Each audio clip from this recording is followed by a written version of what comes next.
Grupo Espírita Amadeu Ferretti apresenta um estudo sequencial da obra O Livro dos Espíritos. Olá, meus irmãos, com a paz em Cristo, meu nome é Pedro Rocha, estamos no canal do Grupo Espírita Amadeu Ferretti.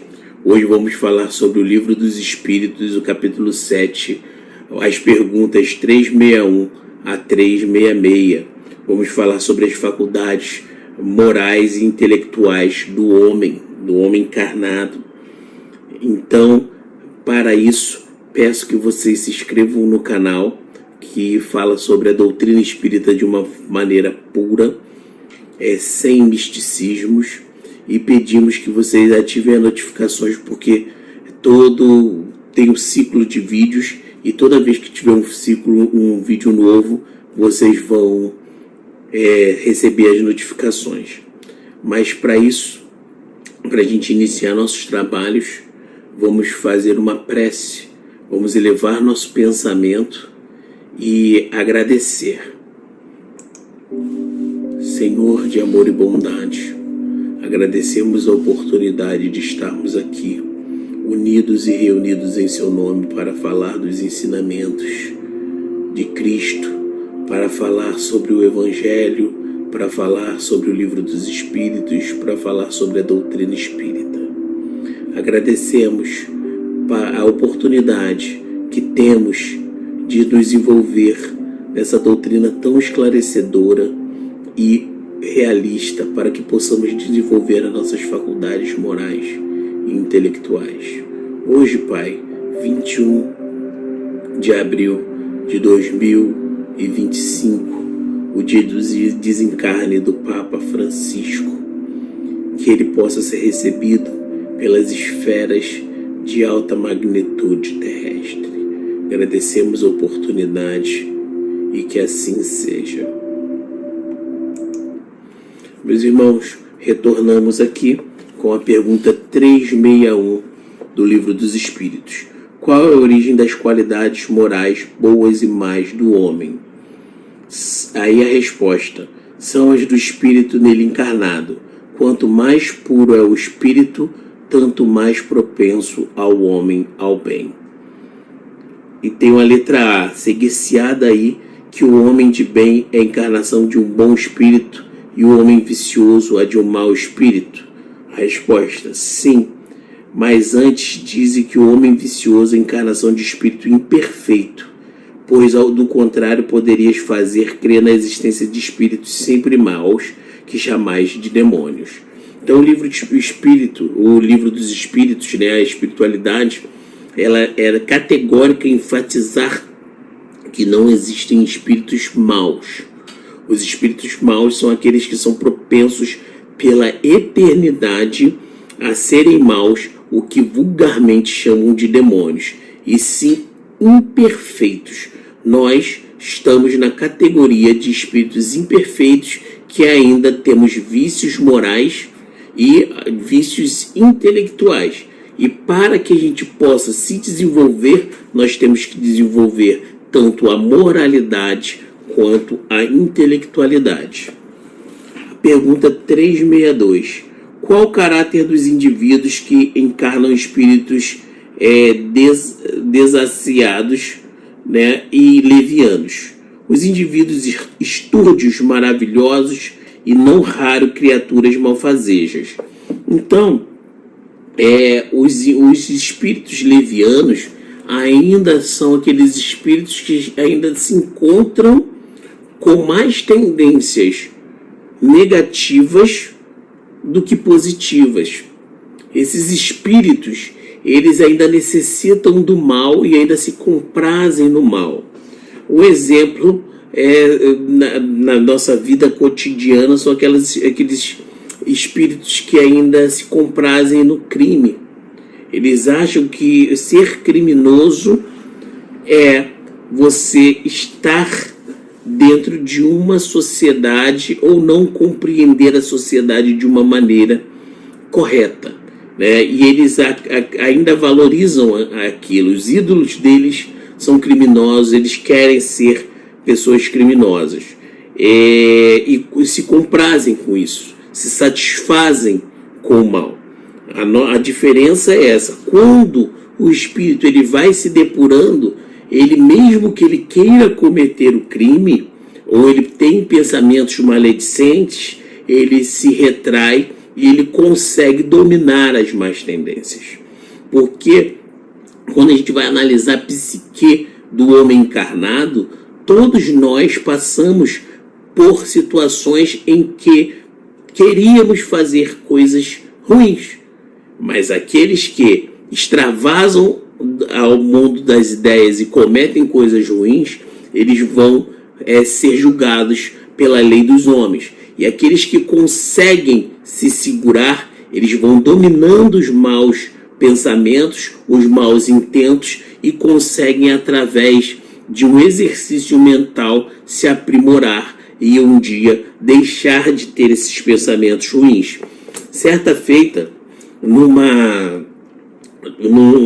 diálogo fraterno, recebi um jovem adolescente que ele falava que ele tinha pensamentos muito ruins de assassínio e violência sexual. E eu expliquei para ele que aqueles sentimentos eram que muitas pessoas têm ainda vontade de fazer, porque não muito distante nós nos comprazíamos com pessoas sendo massacradas por leões. E expliquei para aquele jovem que é normal ter esse tipo de pensamento. Porém, o que não é normal é deixar acontecer no mundo dos fatos. Temos o mundo das ideias, né, e o mundo dos fatos. Quando a gente extravasa e comete o crime, o assassínio, aí nós vamos ter de arcar com as consequências espirituais e as consequências da lei dos homens em relação àquilo. Então, qual o remédio? Orai e vigiai. Porque quando conseguimos controlar nossas emoções, nós somos vitoriosos. Quando dizem que reconhece o verdadeiro espírita por aquele que domina, tenta vencer as más tendências, não se fala de um espírita que já dominou as más tendências. Porque todos nós encarnados nesse plano, com algumas poucas exceções, nós temos mais tendências, porque precisamos nos depurar para que possamos regenerar. Então, todo período ele se passa por evoluções constantes. A própria regeneração não vai receber espíritos depurados. Ela vai receber espíritos que venceram as más tendências, mas ainda escorregam, né? Ainda tem dificuldade de aceitar determinado tipo de situação e ainda tem dificuldade, ainda se compraz no mal, mas tenta se policiar. Por isso da melancolia, por isso da tristeza, porque a gente entra numa dicotomia interna, o seu velho eu com o novo eu. Vamos ler a 363. Tem os espíritos paixões de que não lhe partilha a humanidade? Não, de que outro modo vos teria comunicado.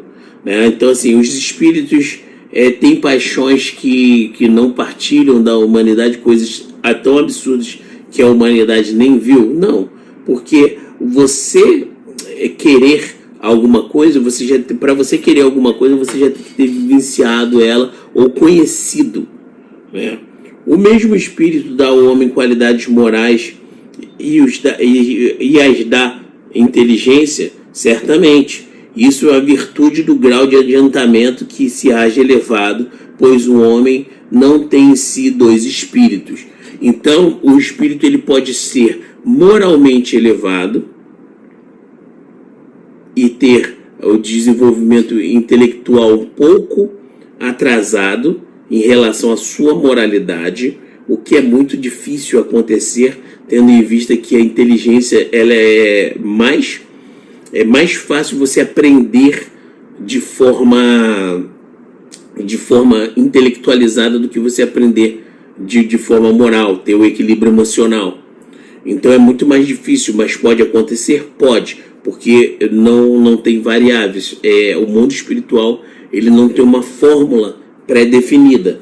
Então, e tem espíritos que são muito inteligentes, mas ainda têm as faculdades morais distorcidas.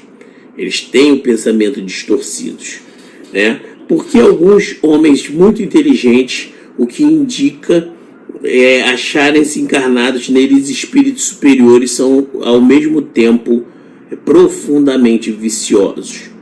Primeiro passo, antes de responder a pergunta, só dele se achar superior, ele já é indicativo de que ele tenha algum problema de moralidade. Os espíritos que são realmente superiores, eles amam incondicionalmente. Eles não procuram defeitos nos outros. Todos os espíritos que julgam os irmãos, de alguma maneira, eles não têm a superioridade ao seu favor. Vamos ler? Que não são ainda bastante puros os espíritos encarnados desses homens, que então, por isso, cedem à influência de outros espíritos mais imperfeitos. O espírito progride em insensível marcha ascendente, mas o progresso não se efetua simultaneamente em todos os sentidos. Durante um período da sua existência, ele se adianta em ciência e durante o outro em moralidade. Então é isso. A partir do momento que você se julga melhor do que o seu irmão por conta de inteligência intelectual, bens materiais, posição social, você ainda não compreendeu o que é ser espírita. Você até compreende, mas você não consegue colocar em prática. Então, assim, o espírito, ele não é um espírito adiantado enquanto ele julga. Uma vez, nós, num trabalho espiritual, um médium, ele foi querer ser humilde, e ele veio e falou que ele ainda tinha muitos defeitos. E o espírito interlocutor, ele falou assim: meu filho, isso pra gente não é defeito. Vocês são como se fossem crianças para nós. Crianças mesmo. Criança que tem 1 ano, 2 anos de vida, que ainda coloca o dedo na tomada, porque ele não tem o discernimento de que aquilo vai fazer mal a ele. E por mais que ele saiba que pode fazer mal a ele, ele ainda não consegue se controlar. Aquela criança que se arrisca. Então, os espíritos superiores, eles não sentem raiva da gente. Eles não conseguem, eles não sentem desprezo pela gente, por nós que somos inferiores, né? Inferiores no sentido moral da coisa, do plano espiritual. Nós, como espíritos imperfeitos, ainda nos comprazemos com coisas pueris para eles, porque eles se veem, eles conhecem a magnitude da eternidade, por exemplo, e eles compadecem do nosso sofrimento em relação ao materialismo. Para nós é importante, mas para ele já passou. Então o espírito que julga outro, ele simplesmente ainda não alcançou a moralidade da evolução. Ele só é inteligente. É um grande passo, mas a moralidade, que ela vai começar a depuração do espírito. 366. Que se deve pensar da opinião dos que pretendem que diferentes faculdades intelectuais e morais do homem resultam da encarnação, nele de outros tantos espíritos diferentes entre si, cada um com uma aptidão especial. Refletindo, reconheceis que é absurda. O espírito tem que ter todas as aptidões para progredir. Precisa de uma vontade única. Se o homem fosse uma amálgama de espíritos, essa vontade não existiria. Ele careceria de individualidade, pois que, por sua morte, todos aqueles espíritos formariam um bando de pássaros escapados da gaiola. Queixa-se a miúde o homem de não compreender certas coisas. No entanto, curioso é ver-se como multiplica as dificuldades, quando tem ao seu alcance explicações muito mais simples e naturais. Ainda neste caso, tomam efeito pela causa, fazem com relação à criatura humana e a relação com Deus, fazem os pagãos que acreditam em tantos deuses quanto em fenômenos do universo. E se bem que as pessoas sensatas com eles coexistem, apenas viam em tais fenômenos efeitos provindos de uma causa única, Deus. O mundo físico e o mundo moral nos oferecem a esse respeito vários pontos de semelhança. Enquanto se detiverem a aparência dos fenômenos, os cientistas acreditarão nessa múltipla matéria. Hoje compreende-se ser bem possível que tão variados fenômenos consistam apenas em modificações da matéria elementar única, as diversas faculdades da manifestação de uma mesma causa que é a alma, ou do espírito encarnado, não de muitas almas, exatamente como diferentes sons do órgão, os quais procedem todos do ar, e não de tantas espécies de ar, quanto os sons. Dele semelhante sistema decorreria quando um homem perde ou adquire certas aptidões, certos pendores. Isso significa outros tantos espíritos teriam vindo habitá-lo ou deixado, que tornaria-se um múltiplo sem individualidade e, consequentemente, sem responsabilidade. Acresce que contradizem os numerosíssimos exemplos das manifestações dos espíritos, em que este prova que suas personalidades e identidades. Então, o que acontece? Nessa pergunta, fala que o homem, né? Pergunta se o homem ele tem vários espíritos que o habitam, que fazem ele ter diferentes faculdades. Não. O espírito ele tem essas faculdades porque nossos espíritos, quer queiram ou quer não, eles são reencarnados. Nós reencarnamos ou vivemos na erraticidade há muito tempo. A raça humana, mesmo aqueles espíritos que não pertencem, que pertencem à órbita terrestre, já reencarnaram, já foram criados na órbita terrestre, eles já têm a oportunidade de ter algumas experiências na sua vida. Então, aquele conhecimento ele foi adquirido. Certa vez, a gente vendo uma palestra de um espírito, do Haroldo Dutra Dias, aquele conhecimento que a gente teve na encarnação anterior, esse conhecimento ele fica lá guardado. E ele pode ser utilizado de forma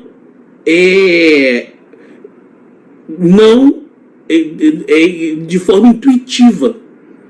Então a gente acha que foi influência do aquele espírito, mas aquele conhecimento ele está lá. Aquele conhecimento é nosso. Mas ele foi conhecido ele foi de forma instantânea, às vezes para resolver um problema.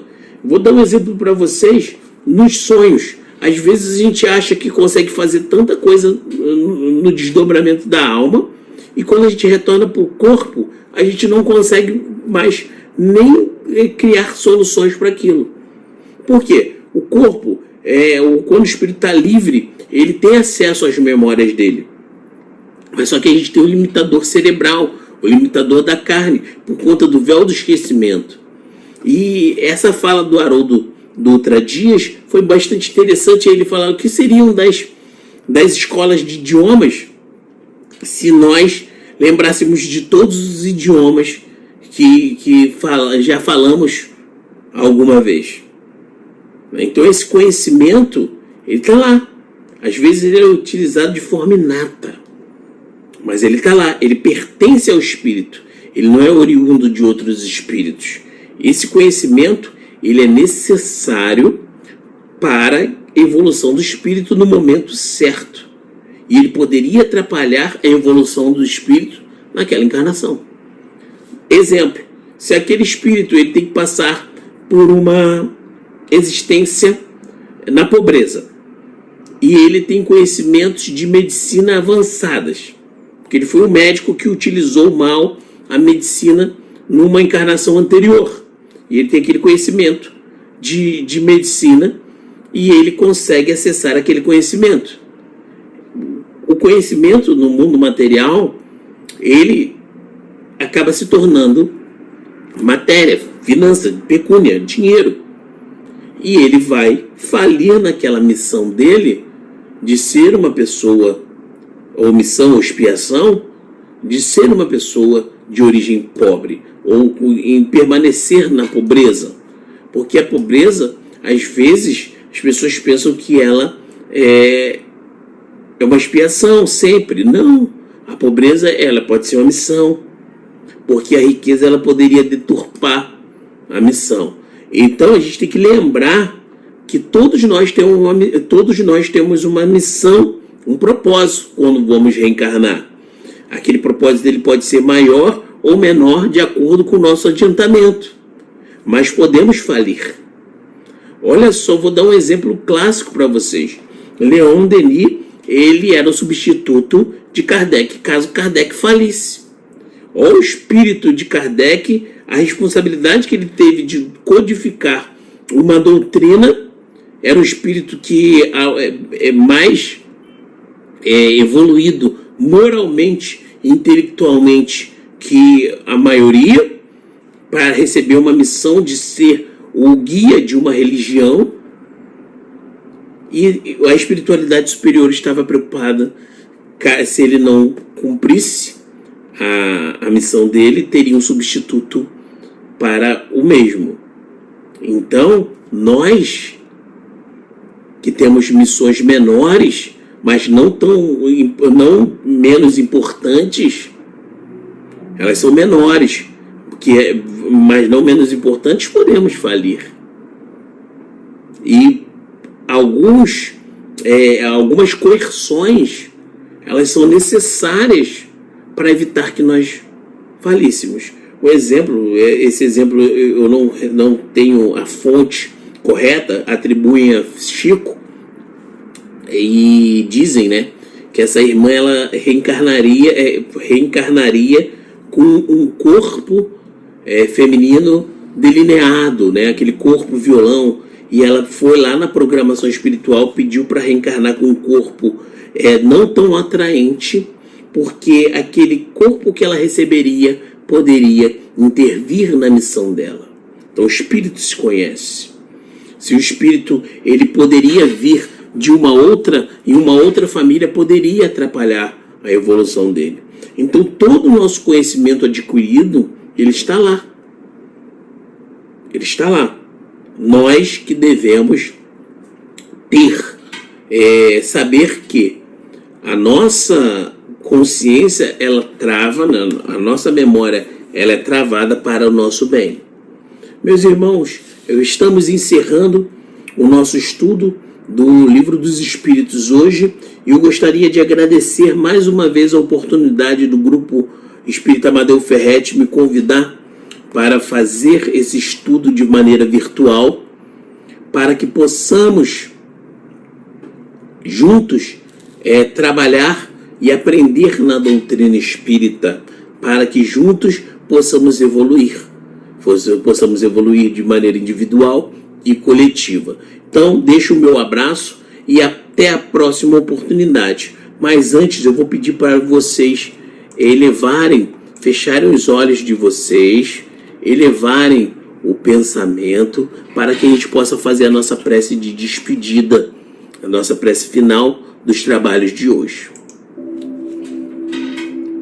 Senhor de amor e bondade, muito obrigado por ter conhecimento dessa doutrina tão elucidativa, que possamos entender que precisamos desenvolver tanto a nossa parte intelectual quanto a nossa parte moral, para que possamos juntos evoluir, para que juntos possamos chegar aos mundos felizes.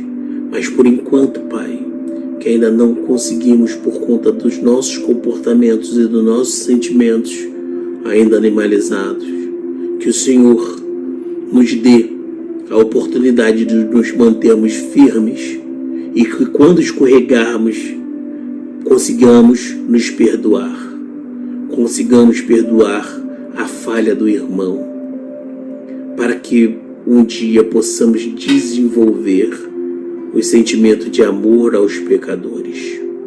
Amar aquele que é esquecido, aquele que erra, aquele que faz o mal a outrem. Agradecemos a oportunidade e que assim seja. Graças a Deus.